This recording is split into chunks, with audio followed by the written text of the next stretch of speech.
ಸಮುದ್ರದ ಅಲೆಗಳನ್ನ ಹಿಂದಿಕ್ಕುತ್ತಾ ಕೇರಳದಿಂದ ಹೊರಟಿದ್ದ ಹಡಗೊಂದು ಮಂಗಳೂರು ಬಂದರಿನತ್ತ ಹೋಗುತ್ತಿತ್ತು.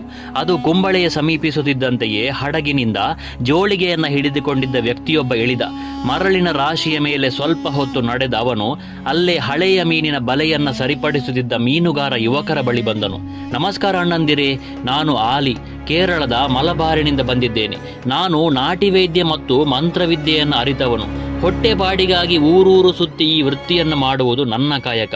ನಿಮ್ಮ ಊರಲ್ಲಿ ನನಗೆ ವಾಸ್ತವ್ಯಕ್ಕೆ ಏನಾದರೂ ವ್ಯವಸ್ಥೆಯಾಗಬಹುದೇ ಎಂದು ಅವರಲ್ಲಿ ಕೇಳುತ್ತಾನೆ. ಆಲಿಯನ್ನು ಒಮ್ಮೆ ಮೇಲಿನಿಂದ ಕೆಳಕ್ಕೆ ನೋಡಿದ ಮೀನುಗಾರ ಯುವಕರು ಅನುಮಾನದಿಂದ ಮುಖ ನೋಡಿಕೊಂಡರು. ಆದರೂ ಅವನ ಮಾತಿನಲ್ಲಿದ್ದ ವಿನಯತೆಯನ್ನು ಗಮನಿಸಿ ಅವನನ್ನು ಯಾರ ಬಳಿ ಕಳುಹಿಸಬೇಕೆಂದು ತಮ್ಮಲ್ಲೇ ಚರ್ಚಿಸಿಕೊಂಡರು. ಕೊನೆಗೆ ಅವನನ್ನು ಆರಿಕಾಡಿಯ ಗುಡ್ಡೆಮನೆಯ ನಾನಿ ಬೆಲ್ಚಪಾಡರ ಬಳಿ ಕಳುಹಿಸಬೇಕೆಂದು ನಿರ್ಧರಿಸಿದ ಯುವಕರು ಗುಡ್ಡೆಮನೆಯ ದಾರಿಯನ್ನು ಆಲಿಗೆ ತೋರಿಸಿದರು. ಕುಂಬಳೆ ಸೀಮೆಯ ಗುರಿಕಾರರಾಗಿದ್ದ ಗುಡ್ಡೆಮನೆಯ ನಾನಿ ಬೆಲ್ಚಪಾಡರು ಕೆಲವು ತಲೆಮಾರುಗಳಿಂದ ಲೆಕ್ಕೆಸಿರಿ ದೈವವನ್ನು ಆರಾಧಿಸಿಕೊಂಡು ಬರುತ್ತಿದ್ದವರು. ತಮ್ಮ ಅಭಿವೃದ್ಧಿಗೆ ಲೆಕ್ಕೆಸಿರಿ ದೈವವೇ ಕಾರಣವೆಂಬುದು ಅವರ ಗಾಢ ನಂಬಿಕೆಯಾಗಿತ್ತು. ಅಂಗಳದಲ್ಲಿ ಏನೋ ಕೆಲಸ ಮಾಡುತ್ತಿದ್ದ ನಾನಿ ಬೆಲ್ಚಪಾಡರ ಬಳಿ ಬಂದು ನಿಂತ ಆಲಿಯು ಸಲಾಂ ಅಣ್ಣ ಎಂದನು. ಬೆಲ್ಚಪಾಡರು, ನಮಸ್ಕಾರ, ತಾವು ಯಾರು, ಎಲ್ಲಿಂದ ಬಂದಿರಿ ಎಂದು ಕೇಳಿದಾಗ ಆಲಿಯು ತನ್ನ ಉದ್ದೇಶವನ್ನು ತಿಳಿಸಿದ. ಬೆಲ್ಚಪಾಡರು, ನೋಡಿ, ಅಲ್ಲಿ ತೋಟದ ಮನೆಯೊಂದಿದೆ. ದೈವದ ಕೆಲಸಗಳಿಗೆ ದೂರದಿಂದ ಬರುವವರಿಗಾಗಿ ಅಲ್ಲಿ ಉಳಿದುಕೊಳ್ಳುವ ವ್ಯವಸ್ಥೆಯನ್ನು ಮಾಡಿದ್ದೆ. ನಿಮಗೆ ಆಗಬಹುದಾದರೆ ಅಲ್ಲಿರಬಹುದು ಎಂದು ಬೆಲ್ಚಪಾಡರು ಹೇಳಿದಾಗ ತನ್ನ ಕೆಲಸ ಇಷ್ಟು ಸುಲಭದಲ್ಲಿ ಆಯಿತೆಂಬ ಸಂತೋಷದಿಂದ ಆಲಿಯು ಅಲ್ಲೇ ತನ್ನ ಬಿಡಾರವನ್ನು ಹೂಡಿದ, ತನ್ನ ಕಸುಬನ್ನು ಆರಂಭಿಸಿದ. ಆ ಕುಂಬಳೆ ಸೀಮೆಗೆ ಆಲಿಯು ಬಂದು ಕೆಲವು ತಿಂಗಳುಗಳು ಕಳೆದವು. ಈಗ ಎಲ್ಲರ ಬಾಯಲ್ಲಿಯೂ ಅವನದೇ ಸುದ್ದಿ. ಗದ್ದೆಯಲ್ಲಿ ನೇಜಿ ನೆಡುವವರಿಗೆ, ಮೀನು ಮಾರುವವರಿಗೆ, ಗಡಂಗಿನಲ್ಲಿ ಕುಳಿತು ಶೇಂದಿ ಕುಡಿಯುವವರಿಗೆ ಈಗ ಆಲಿಯ ವಿಷಯ ಅಲ್ಲದೆ ಬೇರೆ ಸುದ್ದಿಗಳೇ ಇರಲಿಲ್ಲ. ಅವನು ಮಲಬಾರಿನಿಂದ ಬಂದವನಂತೆ, ದೊಡ್ಡ ಮಾಂತ್ರಿಕನಂತೆ. ಸಂಧಿವಾತ, ಪಿತ್ತ, ಹೊಟ್ಟೆ ನೋವು, ಋತುಚಕ್ರದ ಸಮಸ್ಯೆಗಳು, ತಲೆನೋವು, ಹೀಗೆ ಯಾವುದೇ ರೋಗವನ್ನು ತನ್ನ ಗಿಡಮೂಲಿಕೆಗಳಿಂದ ವಾಸಿ ಮಾಡುತ್ತಾನಂತೆ. ಹೀಗೆ ಬಾಯಿಂದ ಬಾಯಿಗೆ ಮಾತುಗಳು ಹರಡಿ ಈಗ ಆಲಿಗೆ ಬಿಡುವಿಲ್ಲದ ಸಮಯವಾಗಿತ್ತು. ಬೆಳಗ್ಗೆಯ ಹೊತ್ತು ಔಷಧವನ್ನು ನೀಡಿ ಕತ್ತಲಾದ ಮೇಲೆ ಮಧ್ಯರಾತ್ರಿಯವರೆಗೂ ಮಾಟ, ವಾಮಾಚಾರ ಎಂದು ಮನೆಗೂ ಹೋಗುತ್ತಿದ್ದನು ಆಲಿ. ಆದರೆ ಕೆಲವೇ ದಿನಗಳಲ್ಲೇ ಆಲಿಯು ಆ ಊರಿನ ಹೆಂಗಸರನ್ನ ವಶೀಕರಣ ಮಾಡಿ ತನ್ನ ಕಾಮತೃಷೆಗೆ ಬಳಸಿಕೊಳ್ಳುತ್ತಿದ್ದಾನೆ ಎಂಬ ಸುದ್ದಿ ಊರಲ್ಲಿ ಹರಡಲು ಆರಂಭವಾಯಿತು. ತೋಟದ ಮನೆಯ ಗೋವಿಂದನ ಹೆಂಡತಿ ಆಲಿಯ ಜೊತೆ ಅವನ ಮನೆಯಲ್ಲಿದ್ದಲಂತೆ. ಮೊನ್ನೆ ಸೀನಪ್ಪನ ಪತ್ನಿ ಇಡೀ ರಾತ್ರಿ ಆಲಿಯ ಮನೆಯಲ್ಲಿದ್ದು ಬೆಳಿಗ್ಗೆ ಹೊರಟು ಬರುವುದನ್ನು ನೋಡಿದವರಿದ್ದಾರೆ ಎಂಬ ಅಂತೆ ಕಂತೆಗಳು ಊರಲ್ಲಿ ಆರಂಭವಾಯಿತು. ಆದರೆ ಆಲಿಯ ಮಂತ್ರತಂತ್ರಕ್ಕೆ ಯಾರೂ ಕೂಡ ಅವನನ್ನು ಎದುರಿಸುವ ಧೈರ್ಯವನ್ನು ತೋರಿಸಲಿಲ್ಲ. ಒಂದು ರಾತ್ರಿ ಯಾರೋ ಮಾಡಿದ ವಾಮಾಚಾರವನ್ನು ಕಳೆಯಲು ಆಲಿ ಬಿಹಾರಿಯು ಕೋಡಿಯ ನಾಯ್ಕರ ಮನೆಗೆ ಬಂದಿದ್ದ. ಮನೆಯೊಳಗಡೆ ಏನೇನೋ ರಂಗೋಲಿಯನ್ನು ಬಿಡಿಸಿ ಮಂತ್ರಗಳನ್ನು ಹೇಳತೊಡಗಿದ. ಅಲ್ಲಿಂದ ಸೀದಾ ಎದ್ದವನೇ ಮನೆಯ ಹಿಂಭಾಗಕ್ಕೆ ಬಂದು ಗುದ್ದಲಿಯಿಂದ ಮಣ್ಣನ್ನು ಅಗೆದು ಹುದುಗಿದ್ದ ಸಣ್ಣ ಸೀಸೆಯೊಂದನ್ನು ತೆಗೆದ. ಅದರೊಳಗಿದ್ದ ತಾಮ್ರದ ತಗಡನ್ನು ತೋರಿಸಿ, ನೋಡಿ, ನಿಮ್ಮ ನೆರೆಹೊರೆಯವರೇ ನಿಮಗೆ ಮಾಟ ಮಾಡಿದ್ದಾರೆ ಎಂದು ತಿಳಿಸುತ್ತಾನೆ. ಈ ನೀಚ ಕೃತ್ಯವನ್ನ ತನ್ನ ನೆರೆಮನೆಯವನಾದ ರಾಂಪನೇ ಮಾಡಿರಬೇಕೆಂದು ಅಂದುಕೊಂಡರು ನಾಯ್ಕರು. ನನ್ನ ದನಕರುಗಳು ಎಷ್ಟೋ ಸಲ ಅವನ ಪೈರನ್ನು ನಾಶ ಮಾಡಿದ್ದವು. ರಾಂಪ ಎಷ್ಟೋ ಸಲ ಈ ವಿಷಯವಾಗಿ ನನ್ನ ಜೊತೆ ಜಗಳವನ್ನೂ ತೆಗೆದಿದ್ದ. ಈಗ ನನ್ನನ್ನು ಎದುರಿನಿಂದ ಎದುರಿಸಲಾಗದೆ ನನ್ನ ಮನೆಗೆ ಮಾಟ ಮಂತ್ರ ಮಾಡಿಸಿದ್ದಾನೆ ಎಂದುಕೊಂಡರು ನಾಯ್ಕರು. ಆದರೆ ಇದನ್ನು ತಾನೇ ಮಂತ್ರಿಸಿ ರಾಂಪನಿಗೆ ಕೊಟ್ಟದ್ದು ಎಂದು ಆಲಿಗೆ ಮಾತ್ರವೇ ಗೊತ್ತಿತ್ತು. ಆಲಿಯು ಈಗ ಮನೆ ಮಂದಿಯನ್ನೆಲ್ಲ ಕರೆಯಿಸಿ ಅವರಿಗೆ ಭಸ್ಮವನ್ನು ಹಚ್ಚಿದ. ಆಗ ನೋಡಿದ ನಾಯ್ಕರ ಮಗಳು ಲೀಲಾ. ಅವಳ ಯೌವನ, ಆಕರ್ಷಕ ದೇಹವನ್ನು ನೋಡಿದ ಆಲಿಯ ಮನಸ್ಸು ಒಮ್ಮೆ ಹಳಿ ತಪ್ಪಿದಂತಾಯಿತು. ತಕ್ಷಣ ಸಾವರಿಸಿಕೊಂಡು ಲೀಲಾಳಿಗೆ ಮಾತ್ರವೇ ಬೇರೆಯದ್ದೇ ಭಸ್ಮವನ್ನು ಹಚ್ಚಿದ. ಇವಳನ್ನು ತನ್ನ ವಾಮಾಚಾರದ ಬಲದಿಂದಲಾದರೂ ಒಮ್ಮೆ ಅನುಭವಿಸಬೇಕೆಂದು ಮನಸ್ಸಿನಲ್ಲೇ ಮಂಡಿಗೆಯನ್ನು ಸವಿದ. ತನ್ನ ಕಾರ್ಯವನ್ನು ಮುಗಿಸಿ ಆಲಿಯು ತೋಟದ ಮನೆಗೆ ವಾಪಸ್ಸಾದ. ಒಂದೊಂದೇ ದಿನಗಳು ಕಳೆಯತೊಡಗಿದವು. ಅತ್ತ ಲೀಲಾಳಿಗೆ ತನ್ನ ದೈನಂದಿನ ಕೆಲಸ ಕಾರ್ಯಗಳಲ್ಲಿ ಆಸಕ್ತಿ ಕಡಿಮೆಯಾಗುತ್ತಾ ಬಂತು. ಊಟ, ನಿದ್ದೆ ಯಾವುದನ್ನು ಸರಿಯಾಗಿ ಮಾಡಲಾಗುತ್ತಿರಲಿಲ್ಲ. ಅದೇನೋ ಚಡಪಡಿಕೆ. ಒಮ್ಮೆ ಇದ್ದಕ್ಕಿದ್ದಂತೆ ಎದ್ದು ಸೀದಾ ತೋಟದ ಮನೆಗೆ ನಡೆದೇ ಬಿಟ್ಟಳು. ತಾನೇನು ಮಾಡುತ್ತಿದ್ದೇನೆ ಎಂಬ ಅರಿವು ಅವಳಿಗಿರಲಿಲ್ಲ. ತೋಟದ ಮನೆಯಲ್ಲಿ ಲೀಲಾಳನ್ನು ನೋಡಿದ ಆಲಿಯು ಚಾಪೆಯನ್ನು ಬಿಡಿಸಿದ. ಆಲಿಯ ಕೈಗೊಂಬೆಯಂತೆ ವರ್ತಿಸುತ್ತಿದ್ದ ಲೀಲಾಳು ಚಾಪೆಯಲ್ಲಿ ಅಂಗಾತ ಮಲಗಿದಳು. ಆಲಿಯು ಪಾರಿವಾಳದ ಮೇಲೆರಗಿದ ಹದ್ದಿನಂತೆ ಲೀಲಾಳ ಮೇಲೆ ಬಿದ್ದ. ಮುಳ್ಳಿಗೆ ಬಿದ್ದ ಬಟ್ಟೆಯಂತೆ ಲೀಲಾಳು ತನ್ನ ಶೀಲವನ್ನು ಕಳೆದುಕೊಂಡೇ ಬಿಟ್ಟಳು. ತುಂಬಾ ಬೆಳೆಬಾಳುವ ವಸ್ತುವೊಂದನ್ನು ಕಳೆದುಕೊಂಡಂತೆ ಲೀಲಾ ಅಳುತ್ತಾ ತನ್ನ ಮನೆಯತ್ತ ಓಡಿದಳು. ಅತ್ತ ಮನೆಯಲ್ಲಿ ಅಡಕೆ ಗಿಡಕ್ಕೆ ನೀರು ಹಾಕುತ್ತಿದ್ದ ನಾಯ್ಕರು ಅಳುತ್ತಾ ಓಡಿ ಬರುತ್ತಿದ್ದ ಲೀಲಾಳನ್ನು ನೋಡಿ ಔಹಾರಿ ಏನಾಯಿತೆಂದು ಕೇಳಿದರು. ಲೀಲಾ ಎರಡೂ ಕೈಗಳನ್ನು ಮುಖಕ್ಕೆ ಹಿಡಿದುಕೊಂಡು ಅಳುತ್ತಲೇ ಇದ್ದಳು. ನಾಯ್ಕರು ಏನಾಯಿತೆಂದು ಕೋಪದಿಂದ ಮತ್ತೆ ಕೇಳಿದಾಗ ಲೀಲಾಲು ನಡೆದಿದ್ದೆಲ್ಲವನ್ನ ಹೇಳಿದಳು. ಆಲಿಯೇ ಇದನ್ನೆಲ್ಲ ಮಾಡಿದನೆಂದು ಕೇಳಿ ನಾಯ್ಕರ ಪಿತ್ತ ನೆತ್ತಿಗೇರಿತು. ಆದರೆ ಕ್ರೋಧದಲ್ಲಿದ್ದವರಿಗೆ ಥಟ್ಟನೆ ನೆನಪಾಯಿತು ಆಲಿಯ ಸೊಂಟದಲ್ಲಿರುವ ಆ ತಾಯಿತ. ಅದು ಅವನ ಜೊತೆಯಲ್ಲಿರುವವರೆಗೆ ಅವನನ್ನು ಯಾರು ಮುಟ್ಟುವಂತಿರಲಿಲ್ಲ. ಹಾಗಾದರೆ ಮುಂದೆ ಮಾಡುವುದೇನು? ಅವನನ್ನು ಸುಮ್ಮನೆ ಬಿಡಲಾದೀತೆ ಎಂದು ಯೋಚಿಸುತ್ತಾ ತಲೆ ಮೇಲೆ ಕೈಯಿಟ್ಟು ಕುಳಿತು ಬಿಟ್ಟರು ನಾಯ್ಕರು.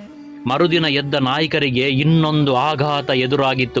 ತಮ್ಮ ಮುದ್ದಿನ ಮಗಳ ದೇಹವು ತೋಟದ ಕೆರೆಯಲ್ಲಿ ಹೆಣವಾಗಿ ತೇಲುತ್ತಿತ್ತು. ಈ ಸುದ್ದಿಯು ಕಾಲ್ಗಿಚ್ಚಿನಂತೆ ಊರಿಡೀ ಹಬ್ಬಿತು. ಗುಡ್ಡೆಮನೆಯ ನಾನಿ ಬೆಲ್ಚಪಾಡರಿಗೂ ಸುದ್ದಿ ತಲುಪಿತು. ನಾಯ್ಕರೇ ಓಡುತ್ತಾ ಹೋಗಿ ಬೆಲ್ಚಪಾಡರಿಗೆ ವಿಷಯವನ್ನು ತಿಳಿಸಿದ್ದರು. ಇದೇ ರೀತಿ ಮುಂದುವರಿದರೆ ಊರಿನ ಹುಡುಗಿಯರು ದಾರಿಯಲ್ಲಿ ನಡೆದಾಡುವುದಕ್ಕೂ ಕಷ್ಟವಾದೀತು ಎಂದು ಕಣ್ಣೀರು ಸುರಿಸುತ್ತಾರೆ ನಾಯ್ಕರು. ಆದರೆ ಮಂತ್ರವಾದಿಯಾಗಿದ್ದ ಆಲಿಯನ್ನು ಎದುರು ಹಾಕಿಕೊಳ್ಳುವುದು ಅಷ್ಟೊಂದು ಸುಲಭದ ಮಾತಾಗಿರಲಿಲ್ಲ.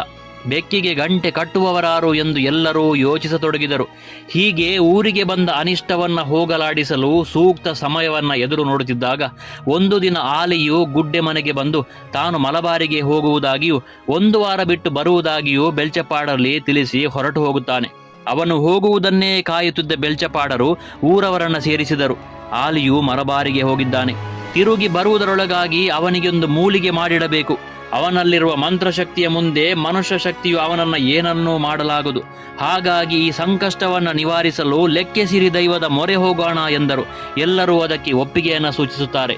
ಮರುದಿನದ ಶುಭ ಮುಂಜಾನೆ ಎಂದು ನಾನಿ ಬೆಲ್ಚಪಾಡರು ಶುದ್ಧರಾಗಿ ಬಂದು ಲೆಕ್ಕೆಸಿರಿ ದೈವದ ಗುಡಿಯ ಬಾಗಿಲು ತೆಗೆದು ದೀಪವನ್ನು ಬೆಳಗಿಸಿದರು. ಊರಿನ ಜನರೆಲ್ಲರೂ ಗುಡಿ ಎದುರು ನೆರೆದರು. ಶಿರವನ್ನು ಬಾಗಿಸಿ ಲೆಕ್ಕೆಸಿರಿ ದೈವಕ್ಕೆ ಅಡ್ಡಬಿದ್ದು, ಅಮ್ಮ ಲೆಕ್ಕೆಸಿರಿಯೇ, ಈ ಕುಂಬಳೆ ಸೀಮೆಗೆ ಬಂದೊದಗಿದ ಸಂಕಷ್ಟ ನಿನ್ನ ಗೋಚಾರಕ್ಕೆ ಬಾರದೆ ಇರುವುದೇನಲ್ಲ. ಇಲ್ಲಿಯವರೆಗೆ ನಮ್ಮ ಸಂಕಷ್ಟಗಳನ್ನು ನಿವಾರಿಸಿ ರಕ್ಷಿಸಿದವರು ನೀನು.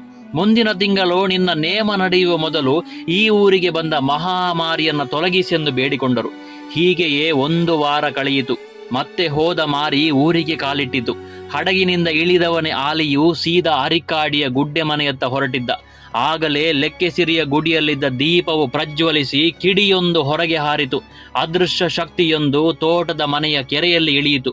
ಆಲಿಯು ತಾನು ಬರುವ ದಾರಿಯ ಕೆರೆಯಲ್ಲಿ ಯುವತಿಯೊಬ್ಬಳು ನಗ್ನಳಾಗಿ ಸ್ನಾನ ಮಾಡುತ್ತಿರುವುದನ್ನು ಕಂಡನು. ಕೆರೆಯ ಬಳಿ ಆ ಬೆತ್ತಲ ಯುವತಿಯನ್ನು ಬಿಟ್ಟು ಬೇರೆ ಯಾರೂ ಇರಲಿಲ್ಲ. ಆಲಿಯು ಯುವತಿಯ ಅಂಗಸೌಷ್ಠವವನ್ನು ಕಣ್ಣಲ್ಲೇ ತುಂಬಿಕೊಂಡು ಅವಳನ್ನೇ ನೋಡುತ್ತಿದ್ದಾಗ ಅವಳು ಕಣ್ಣನ್ನು ಮಿಟುಕಿಸಿ ಆಲಿಯನ್ನು ಕೆರೆಗೆ ಇಳಿಯುವಂತೆ ಆಹ್ವಾನಿಸಿದಳು.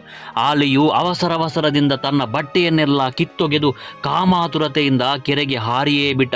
ಅವನಿಗೆ ಆಗ ತನ್ನ ಸೊಂಟದಲ್ಲಿದ್ದ ತಾಯತ ಬಟ್ಟೆಯೊಂದಿಗೆ ಕಳಚಿ ಕೆಳಗೆ ಬಿದ್ದದ್ದು ಅರಿವಿಗೇ ಬರಲಿಲ್ಲ. ಆ ಯುವತಿಯು ನೀರಿನ ಆಳವಾದ ಪ್ರದೇಶಕ್ಕೆ ಈಜುತ್ತಾ ಸಾಗಿದಳು. ಆಲಿಯು ಅವಳನ್ನೇ ಹಿಂಬಾಲಿಸಿದ. ಅವನಿಗೆ ಯುವತಿಯ ಬೆಳ್ಳಗಿನ ದೇಹ ಮಾತ್ರವೇ ಕಾಣುತ್ತಿತ್ತು. ಇನ್ನೇನು ಅವಳನ್ನು ಹಿಡಿಯಬೇಕು ಎನ್ನುವಷ್ಟರಲ್ಲಿ ನೀರಲ್ಲಿ ಸುಳಿ ಎದ್ದಿತು.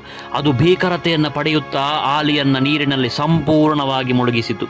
ಆಲಿಯು ಈಗ ಪ್ರಾಣ ಸಂಕಟದಿಂದ ಚಡಪಡಿಸತೊಡಗಿದನು. ತನಗೆ ಗೊತ್ತಿದ್ದ ಎಲ್ಲ ಮಂತ್ರಗಳನ್ನು ಪಠಿಸಿ ಕ್ಷುದ್ರ ಶಕ್ತಿಗಳನ್ನು ನೆನೆದನು. ಆದರೆ ಯಾವುದೂ ಕೂಡ ಅವನಿಗೆ ಆಗ ನೆರವಿಗೆ ಬಾರಲೇ ಇಲ್ಲ. ಅಲ್ಲಿ ನೋಡಿದ ನೀರಿನ ಆಳದಲ್ಲಿ ಆ ಯುವತಿಯ ರೂಪ ಮಾರ್ಪಾಡುಗೊಳ್ಳುತ್ತಿತ್ತು. ಅದು ಲೆಕ್ಕೆಸಿರಿ ದೈವದ ರೂಪ. ನೀರಿನ ಒಳಗಡೆಯೇ ಆಲಿಗೆ ಲೆಕ್ಕೆಸಿರಿಯ ಉಗ್ರ ರೂಪದ ದರ್ಶನವಾಯಿತು. ತನಗೆ ಅರಿವೇ ಇಲ್ಲದಂತೆಯೇ ಆಲಿಯು ದೈವಕ್ಕೆ ಕೈ ಮುಗಿದ. ತನ್ನ ಅಂತ್ಯಕ್ಕಾಗಿಯೇ ದೈವವು ಆ ಯುವತಿಯ ರೂಪವನ್ನು ತಾಳಿ ತನ್ನನ್ನು ಆಕರ್ಷಿಸಿದ್ದು ಎಂದು ಅವನಿಗೆ ಈಗ ಅರಿವಾಯಿತು. ಕಣ್ಣಲ್ಲಿ ನೀರನ್ನು ತುಂಬಿಕೊಂಡು ತನ್ನ ದುಷ್ಕೃತ್ಯಗಳಿಗೆ ಪಶ್ಚಾತ್ತಾಪ ಪಟ್ಟನು ಆಲಿ. ಅಮ್ಮ, ನನ್ನನ್ನು ಕ್ಷಮಿಸು. ನೀನು ಯಾರೆಂದು ಅರಿಯದಾದೆ. ಸತ್ತ ನಂತರವಾದರೂ ನನ್ನನ್ನು ನಿನ್ನ ನಿಷ್ಠಾವಂತ ಅನುಯಾಯಿಯಾಗಿ ಪೂಜಿಸಲು ಅವಕಾಶ ನೀಡೆಂದು ಆಲಿಯು ತನ್ನ ಕೊನೆಯ ಆಸೆಯನ್ನು ದೈವದ ಮುಂದೆ ಭಿನ್ನವಿಸಿಕೊಂಡನು. ಕೆಲವೇ ಸಮಯದಲ್ಲಿ ಆಲಿಯ ಪ್ರಾಣ ಪಕ್ಷಿ ಹಾರಿ ಹೋಗಿ ಲೆಕ್ಕೆಸಿರಿ ದೈವದ ಕೈಯಲ್ಲಿ ಬಂದಿಯಾಯಿತು.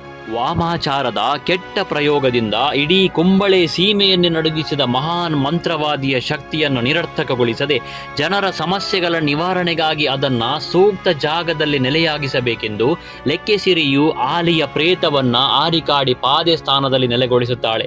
ಆಲಿಯ ಕೋರಿಕೆಯಂತೆ ಅವನನ್ನು ತನ್ನ ಬಂಟನನ್ನಾಗಿ ಮಾಡಿಕೊಳ್ಳುತ್ತಾಳೆ. ನಂಬಿದವರು ಮೋಸ ಮಾಡಿದಾಗ, ತಪ್ಪು ಮಾಡಿದವನು ಅಹಂಕಾರದಿಂದ ಮೆರೆಯುವಾಗ, ನಂಬಿದವರಿಗೆ ಇಂಬು ಕೊಡುತ್ತಾ ದುಷ್ಟರನ್ನ ಶಿಕ್ಷಿಸುತ್ತಾ ಜಾತಿ ಧರ್ಮ ಭೇದವನ್ನ ಮರೆತು ಎಲ್ಲರಿಂದಲೂ ಆರಾಧನೆಯನ್ನು ಪಡೆದುಕೊಂಡು ಮುಂದೆ ಆ ಪರಿಸರದಲ್ಲಿ ಆಲಿ ಚಾಮುಂಡಿಯೆಂದೇ ಪ್ರಸಿದ್ಧಿಯನ್ನು ಪಡೆಯುತ್ತಾಳೆ. ಧಾರ್ಮಿಕ ಸಾಮರಸ್ಯ ಮತ್ತು ಏಕತೆಯ ಪ್ರತೀಕವಾಗಿ ಆರಿಕಾಡಿಯ ಭಗವತಿ ಕ್ಷೇತ್ರದಲ್ಲಿ ನಡೆಯುವ ಕಾಳಿಯಾಟ್ಟಂ ಎಂಬ ವಾರ್ಷಿಕ ತಯ್ಯಂ ಉತ್ಸವದಲ್ಲಿ ನಾವು ಆಲಿಚಾಮುಂಡಿ ಆರಾಧನೆಯನ್ನ ಇಂದಿಗೂ ಕೂಡ ಕಾಣಬಹುದಾಗಿದೆ. Audio Jungle.